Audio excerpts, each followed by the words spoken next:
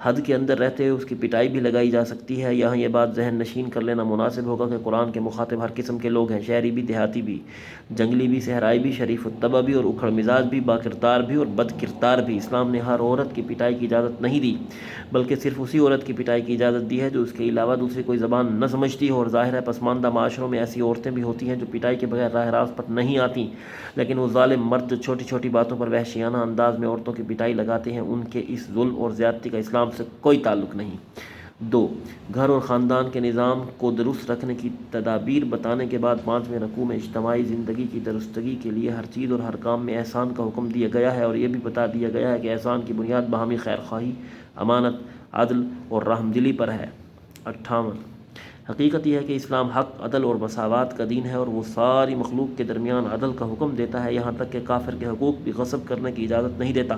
عثمان بن طلحہ کا مشہور واقعہ ہے، وہ کعبہ کے کلید بردار تھے، ان سے فتح مکہ کے موقع پر چابی لی گئی۔ بعض مسلمانوں نے کلید بردار ہونے کا شرف حاصل کرنے کی تمنا ظاہر کی، مگر اللہ تعالیٰ نے انہیں کلید کعبہ واپس کرنے کا حکم دیا، چنانچہ یہی واقعہ ان کے ایمان لانے کا سبب بن گیا۔ پھر وہ واقعہ بھی قابل ذکر ہے جسے مفسرین نے چھٹے رکوع کے بعض آیات کے شان نزول کے طور پر ذکر کیا ہے کہ ایک نام نہاد مسلمان، منافق اور یہودی کا مقدمہ جب حضور اکرم صلی اللہ علیہ وآلہ وسلم کی خدمت میں پیش ہوا تو آپ علیہ السلام نے یہودی کے حق میں فیصلہ کیا، منافق نے اپنے حق میں فیصلہ کروانے کے لیے حضرت عمر رضی اللہ تعالیٰ عنہ کی طرف رجوع کیا، اور آپ رضی اللہ عنہ نے اس کی گردن اڑا دی۔ اس پر منافقین نے بڑا شور غوغا کیا، تو اللہ تعالیٰ نے مسلمانوں کے سامنے اس حقیقت کو خوب اچھی طرح واضح کر دیا کہ کسی بھی شخص کا ایمان اس وقت تک کامل نہیں جب تک کہ وہ اللہ اور رسول علیہ السلام کے فیصلوں پر راضی نہ ہو، اور یہ بھی بتا دیا گیا کہ رسول کی بعثت کا اصل مقصد ہی ہے کہ اس کی اطاعت کی جائے۔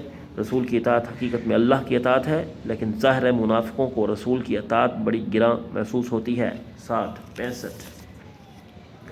اس کے بعد 7ویں رکوع میں پہلے تو مسلمانوں کو جہاد اور قتال کی تیاری کا حکم دیا گیا ہے، اور یہ کہ اپنی نیت خالص رکھیں اور صرف اللہ کی رضا اور دین کی سربلندی کے لیے جنگ کریں۔ پھر بڑے جذباتی انداز میں انہیں جہاد کی ترغیب دی گئی ہے کہ آخر تم جہاد کیوں نہیں کرتے، جبکہ صورت یہ ہے کہ ظلم و ستم کی چکی میں پسنے والے کمزور مرد، خواتین اور بچے اللہ کے سامنے ہاتھ پھیلا پھیلا کر دعائیں کرتے ہیں کہ اے ہمارے رب، تو ہمیں اس بستی سے نکال دے جہاں کے لوگ بڑے ظالم ہیں، اور اے اللہ تو کسی کو ہمارا مددگار بنا کر بھیج دے۔ 75. چونکہ عام طور پر موت کا خوف جہاد کے میدان میں نکلنے سے ایک بڑی رکاوٹ بنا ہے، اس لیے فرمایا گیا کہ موت تو کہیں بھی آ سکتی ہے، گھر میں بھی اور مضبوط قلعوں میں بھی۔ نہ جہاد میں نکلنا موت کو یقینی بناتا ہے اور نہ ہی گھر میں رہنا زندگی کے تحفظ کی ضمانت ہے۔ 78. 4. جہاد و قتال کے ترغیب کے بعد مسلمانوں کو منافقین کی تدبیروں اور سازشوں سے چوکنا رہنے کا حکم دیا گیا ہے۔ یہ وہ سنگ دل گروہ ہے جس نے اسلام کا جامع زیب تن کر کے ہمیشہ اسلام اور مسلمانوں کو نقصان پہنچایا۔ مدینہ منورہ میں جو پہلی اسلامی ریاست قائم ہوئی، اس کے خلاف سازشوں کا تانا بانا بننے میں بھی یہی گروہ پیش تھا۔ مسلمان ان حرما نصیبوں کے بارے میں فیصلہ کرنے میں متردد تھے کہ سورۃ نساء کا وہ حصہ نازل ہو گیا جس میں ان کی ذلت آمیز حرکتوں، خفیہ منصوبہ بندیوں اور بغض و حسد پر مبنی کارروائیوں کا پول کھول دیا گیا، اور ان کے بارے میں یہ واضح فیصلہ سنا دیا گیا کہ ان کا اسلام اور مسلمانوں سے کوئی تعلق نہیں، تاکہ اہل ایمان اور اہل نفاق کے درمیان حد فاصل قائم ہو جائے اور مسلمان منافقوں کے بارے میں یک آواز ہو جائیں اور ان کے درمیان کوئی اختلاف باقی نہ رہے۔ باری تعالیٰ کے حاکمانہ بیان کا انداز ملاحظہ فرمائیے، ارشاد ہوتا ہے تمہیں کیا ہو گیا ہے کہ تم منافقوں کے بارے میں دو گروہ ہو رہے ہو، اور اللہ نے ان کو ان کی حرکتوں کی وجہ سے الٹ دیا ہے۔ 88. یعنی اے مسلمانوں، تم منافقوں کے بارے میں دو گروہ میں کیوں تقسیم ہو گئے ہو؟ ایک گروہ کہتا ہے کہ انہیں قتل کرنا چاہیے کیونکہ وہ ہمارے دشمن ہیں، دوسرا گروہ وہ کہتا ہے کہ ان کے بارے میں نرم پہلو اختیار کرنا چاہیے کیونکہ وہ ہمارے دینی بھائی ہیں، جبکہ اللہ تعالیٰ نے انہیں ان کے نفاق اور معصیت کی وجہ سے کفر کی طرف واپس لوٹا دیا ہے۔ اس کے بعد ان کی حقیقت سے پردہ چاک کرتے ہوئے فرمایا گیا وہ منافق یہ چاہتے ہیں کہ جیسے وہ خود کافر ہیں تم بھی کافر بن جاؤ، پھر تم دونوں برابر ہو جاؤ، بس ان میں سے کسی کو دوست نہ بناؤ جب تک کہ وہ اللہ کی راہ میں ہجرت نہ کریں، پس اگر وہ اعراض کریں تو انہیں پکڑو اور جہاں بھی پاؤ انہیں قتل کرو اور کسی کو رفیق اور مددگار نہ ٹھہراؤ۔ 99. 5. 10ویں رکوع میں مومن کی قتل عامد کی سزا بتائی گئی ہے اور اس کے لیے انتہائی سخت لہجہ اختیار کیا گیا ہے۔ فرمایا گیا جو کوئی کسی مومن کو جان بوجھ کر قتل کرے اس کی سزا جہنم ہے جس میں وہ ہمیشہ رہے گا، اس پر اللہ کا غضب ہو اور اس پر لعنت کی، اور اس کے لیے اللہ نے بڑا عذاب تیار کر رکھا ہے۔ 93.